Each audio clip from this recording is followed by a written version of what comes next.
Dan juga si staf khusus yang DPO ini kan gitu. Yuristan, oke. Ya, gitu.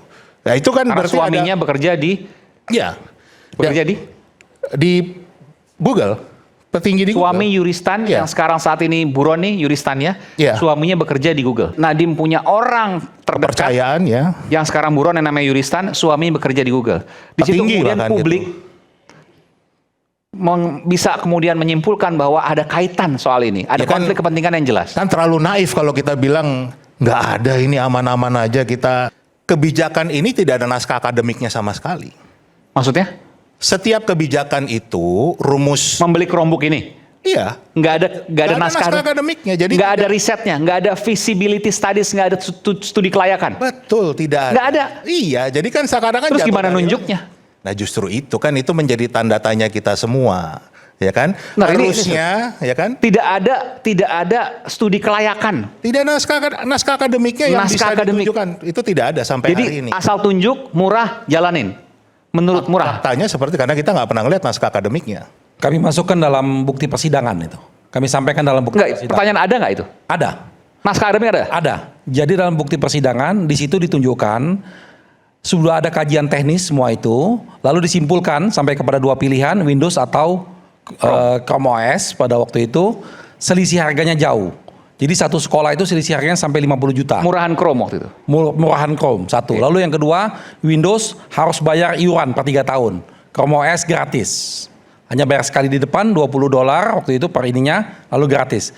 Dari pertimbangan tersebutlah Nadiem memutuskan go ahead. Oke. Gitu. Ada naskah akademiknya? Ada. Gini, jadi saya jelaskan dulu ya. Naskah akademik itu bukan cuma pembanding, tetapi bicara dari hubungan dari tiap kebijakan ini dengan target atau KPI seorang menteri. Menteri Pendidikan Kebudayaan di era itu targetnya itu jelas ada di RPJMN, di mana salah satunya adalah meningkatkan skor PISA. Nah pertanyaannya PISA itu apa? adalah Program for International Student Assessment, di mana kita menilai, dunia menilai 3 hal, kemampuan membaca, kemampuan matematika, kemampuan sains. Dan Indonesia sudah 20 tahun lebih itu selalu berada di papan bawah dunia. Bahkan kita levelnya sekarang di Kemampuan level berhitung, kemampuan membaca, dan sains. kemampuan sains. Sains itu ilmu alam, ilmu Ya, sosial. ya. Itu di papan bawah Indonesia. Papan bawah dibandingkan dunia. negara-negara dunia. Jauh sekali kan begitu. Papan bawah itu berapa dari berapa ratus negara misalnya? 170 negara, Kita posisi 5 terbawah lah. 5 terbawah Iya. Indonesia. Iya. Dari 3 pendidikan itu. Iya. Berhitung sekali lagi, kemudian membaca dan sains gitu. Itu udah 20 tahun lebih. 5 terbawah dari 170 dan sekarang negara. kita semakin turun begitu. Sekarang makin turun. Jadi kan pertanyaannya adalah kenapa kebijakan ini diambil sedangkan KPI-nya sendiri tidak dicapai. Kan jadi tanda tanya lagi, padahal KPI beliau bolehlah mengatakan oh ini program presiden, tapi yang tertulis di RPJMN adalah meningkatkan skor PISA. Itu tidak dicapai. Dan penentuan ini Anda tidak melihat ada arah untuk melihat peningkatan skor PISA tadi. Faktanya ada. Faktanya nggak ada. Faktanya makin turun.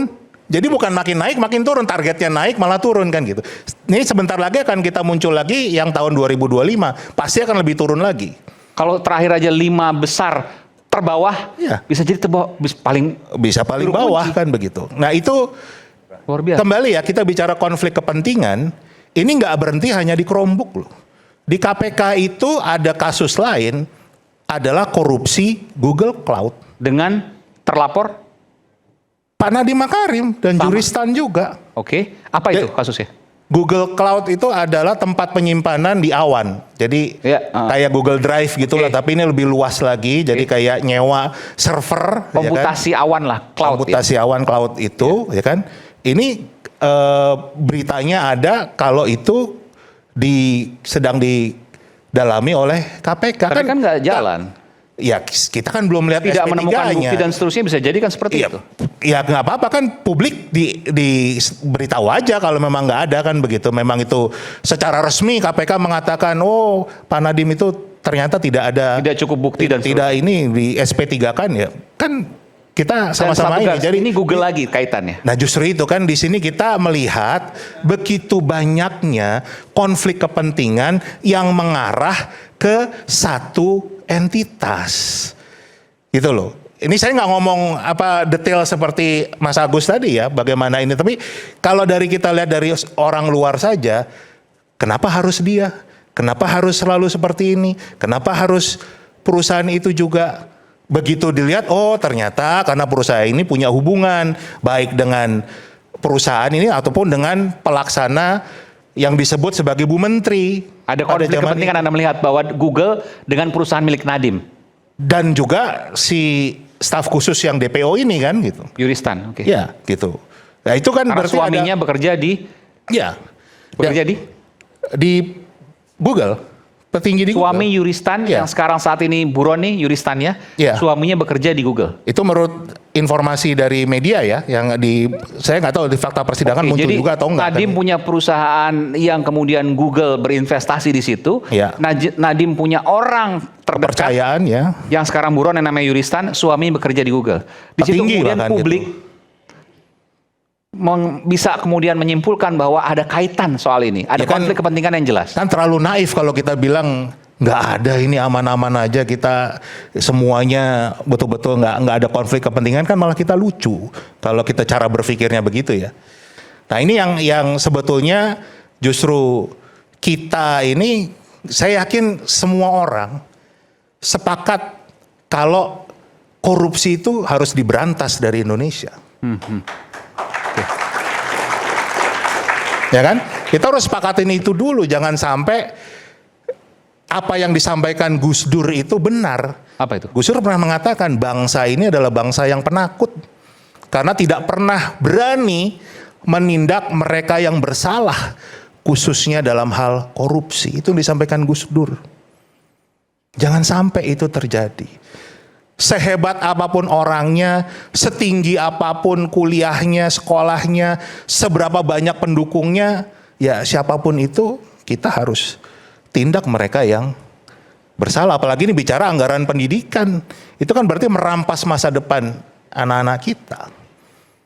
Nah itu yang menurut saya hal yang penting. Saya nggak bicara dari sisi hukumnya ya, tetapi kita bisa melihat harusnya hal-hal seperti ini bisa dihindari sejak awal. Karena begitu banyak pihak yang mengingatkan, begitu banyak orang yang ingin Pak Nadiem itu berhasil. Ingin menjadi Menteri Pendidikan yang betul-betul membuat perubahan yang luar biasa di Indonesia. Tetapi semua masukan tidak didengar. Malah memaksakan kehendaknya sendiri. Jadi ya jangan kaget kalau permasalahan ini akhirnya muncul. Ya kan? Menurut saya itu nggak bisa dihindari. Itu pandangan. Oke. Silakan, Bu. Saya tertarik dengan Google Cloud tadi. Anda punya data soal itu? Nggak, kalau saya begini, kalau saya mau melihatnya dari kacamata bagaimana kita mewujudkan pemerintahan yang bersih dan bebas KKN, good governance dan sebagainya. Kasus Chromebook ini hanya satu bagian kecil dari yang saya amati selama ini tentang bisnis startup dan IPO itu. Kata kuncinya adalah konflik kepentingan. Pada 23 Oktober 2019 ketika ada pelantikan menteri itu, tadi kan ditanya ada nggak aturan yang melarang menteri mempunyai saham dan sebagainya. Ini bahkan ada menteri Parekraf itu diangkat, Menteri Pariwisata ya, Wisnu Tama itu dilantik jadi menteri 23 Oktober 2019. Bulan Desember 2019 dia diangkat menjadi komisaris Tokopedia. Jadi saat itu belum rame soal Nadiem ini, korupsi dan sebagainya. Saya sudah cerewet bilang, hati-hati dengan konflik kepentingan. Konflik kepentingan itu pintu masuk korupsi yang generasi muda harus perhatikan sekali. Saat itu padahal jelas-jelas menteri dilarang loh oleh Undang-Undang Kementerian Negara merangkap jabatan sebagai komisaris perusahaan swasta. Dan akhirnya kekhawatiran saya mengenai konflik kepentingan ini terbukti, terutama dalam kasus Gotoh ya. Ketika pada November 2025 keluar audit BPK yang mengatakan bahwa terdapat kerugian negara dalam investasi Telkomsel di Gotoh itu sebesar Rp 4,7 triliun. Apa penekanannya dari audit BPK itu? Konflik kepentingan lagi. Ada 4 setidaknya konflik kepentingan di situ. Bukan cuma Menteri BUMN dan kakaknya ya yang menjadi pemegang saham di Gotoh. Ada juga Dirut Utama Telkomsel yang juga menjadi direktur di Gotoh. Ada juga komisaris utama Telkomsel yang juga menjadi komisaris utama di Gotoh. Konflik kepentingan lagi-lagi menjadi penekanan. Ketika Chromebook ini, konflik kepentingan juga muncul. Cesar Sengupta itu 2 tahun setelah Nadiem dilantik menjadi menteri 2021, dia menjadi komisarisnya Tokopedia. Gitu. Jadi, Atas persetujuan Nadiem. iya. Karena dia pemegang saham. Artinya pendeknya begini, kita jangan berkutat di masalah pembelaan apa itu kasus-kasus Chromebook, tapi gambaran besarnya. Konflik kepentingan itu pintu masuknya. Konflik kepentingan inilah yang akhirnya memunculkan dalam kasus Nadiem ya, penyalahgunaan wewenang yang terjadi, misal mengangkat Yuristan sebagai staf khusus yang memiliki, yang faktanya adalah memimpin rapat pengadaan dan sebagainya.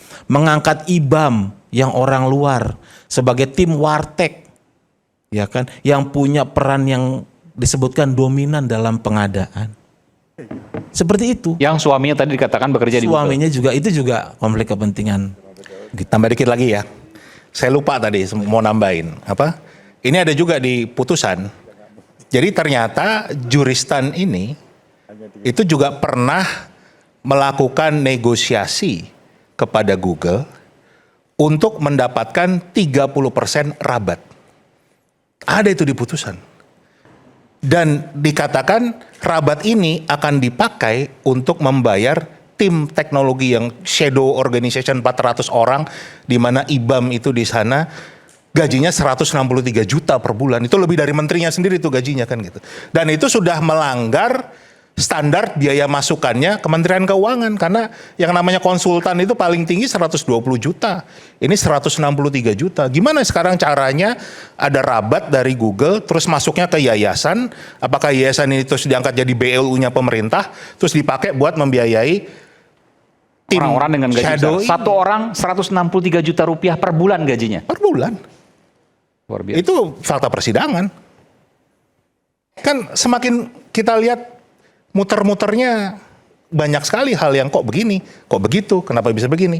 Gitu, itu tambahan. Jadi kalau dilihat dari gambaran besarnya, konflik kepentingan itu nyata dan keuntungan itu nyata. Oleh karena itu hakim yang 4 orang itu kemudian ia menyatakan bahwa Nadiem itu bersalah dari gambaran besar itu.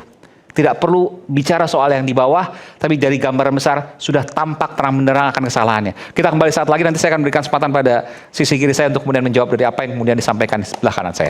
Saat lagi.